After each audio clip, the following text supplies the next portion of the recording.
Hi guys, welcome back to my channel. మనకు 10వ తరగతి అర్హతతో ఎలాంటి రాత పరీక్ష లేకుండా సెంట్రల్ గవర్నమెంట్ నుంచి అయితే క్యాంటీన్ అటెండెంట్ పోస్టులు అయితే భర్తీ చేయడం గాను నోటిఫికేషన్ అయితే రావడం జరిగిందనమాట. దీనికి సంబంధించిన పూర్తి వివరాలు అయితే ఈ వీడియోలో ఎక్స్ప్లెయిన్ చేస్తాను. స్కిప్ చేయకుండా అయితే చూడండి. కొత్త వాళ్ళు ఎవరు నచ్చినట్టయితే లైక్ చేయండి, సబ్స్క్రైబ్ చేయండి గైస్. ఇక వీడియోలోకి వెళ్ళినట్టయితే మనకు నోటిఫికేషన్ ఎక్కడి నుంచి వచ్చిందంటే government of India, ministry of power, central electricity authority నుంచి అయితే మనకు నోటిఫికేషన్ అయితే రావడం జరిగింది. మనకు జూలై 11వ తేదీ నోటిఫికేషన్ అయితే రావడం జరిగిందనమాట. ఏ పోస్టులు భర్తీ చేస్తున్నారంటే క్యాంటీన్ అటెండెంట్, అలాగే క్యాంటీన్ క్లర్క్ పోస్టులు అయితే భర్తీ చేస్తున్నారన్నమాట. క్యాంటీన్ అటెండెంట్కి శాలరీ చూసుకున్నట్లయితే మనకు 18,000 నుంచి 56,000 వరకు అయితే శాలరీ అయితే పే చేస్తారన్నమాట. ఇవన్నీ group C non gazetted post అన్నమాట. అలాగే క్యాంటీన్ క్లర్క్ పోస్ట్ చూసుకున్నట్లయితే శాలరీ చూసుకున్నట్లయితే మనకు 19,000 నుంచి 63,000 వరకు అయితే మనకు శాలరీ అయితే పే చేస్తారన్నమాట. ఇక నెక్స్ట్ క్యాంటీన్ అటెండెంట్కి గాను క్వాలిఫికేషన్ చూసుకున్నట్లయితే matriculation from a recognised board, అంటే 10th క్లాస్ పాస్ అయిన వాళ్ళందరూ ఈ జాబ్కి అయితే అప్లికేషన్స్ అయితే పెట్టుకోవచ్చు అనమాట.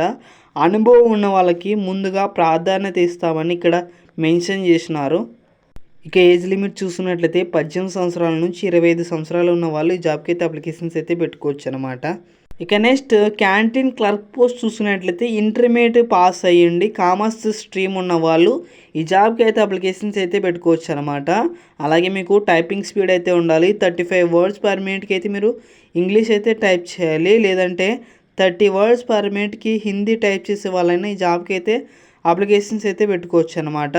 ఇక ఇక్కడ ఎవరికి ప్రాధాన్యత ఇస్తారంటే అనుభవం ఉన్న వాళ్ళకైతే ప్రాధాన్యత ఇస్తారన్నమాట.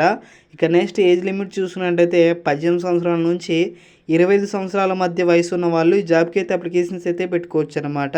గైస్, ఇదే వీడియోలో మీకు అప్లికేషన్ ప్రాసెస్ ఎలా చేసుకోవాలో కూడా మీరు ఈ వీడియోలోనే చూస్తారు. ఈ వీడియోలో నేను చెప్తాను, స్కిప్ చేయకుండా అయితే చూడండి.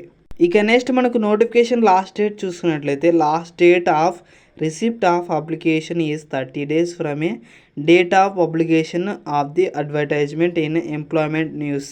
అంటే నోటిఫికేషన్ వచ్చినప్పటి నుంచి మీకు 30 రోజుల వరకు అయితే ఈ జాబ్కి అయితే అప్లికేషన్స్ అయితే పెట్టుకోవచ్చు అనమాట. మనకు జూలై 11వ తేదీ అయితే నోటిఫికేషన్ రావడం జరిగింది. ఇంకా మనకు ఆగస్టు 11వ తేదీ వరకు అయితే మనకు నోటిఫికేషన్ అయితే ఉంది. కాబట్టి అందరైతే అప్లికేషన్స్ అయితే పెట్టుకునండి గైస్. ఇక నెక్స్ట్ క్యాంటీన్ అటెండెంట్కి మనకు ఏ సర్టిఫికేట్ సబ్మిట్ చేయాలంటే ఇక్కడ మీరు చూసుకున్నట్లయితే మెట్రికులేషన్ ఆర్ ఈక్వలెంట్ క్వాలిఫికేషన్, అంటే 10th క్లాస్ సర్టిఫికేట్ అయితే మీరు మార్క్ షీట్ అయితే సబ్మిట్ అయితే చేయాలన్నమాట.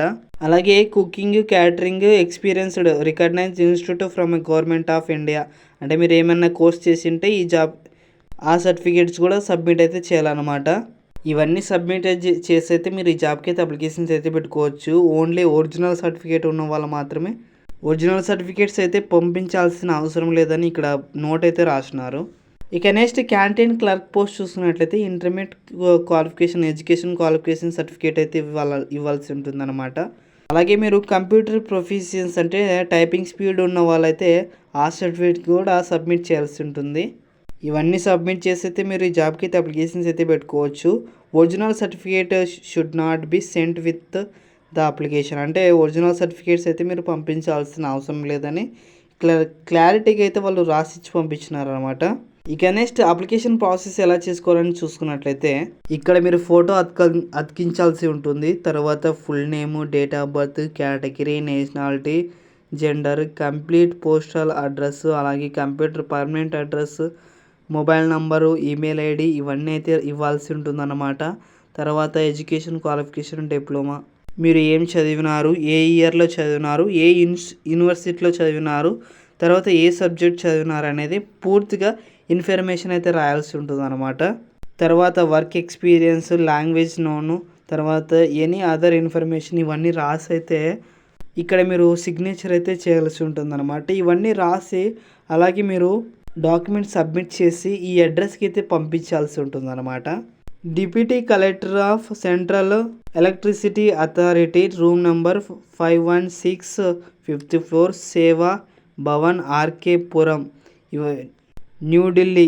ఈ అడ్రస్కి అయితే మీరు సెండ్ చేయాలన్నమాట. స్పీడ్ పోస్ట్ ఏదైనా చేయొచ్చు, లేదంటే రిజిస్టర్ పోస్ట్ చేయొచ్చు అనమాట.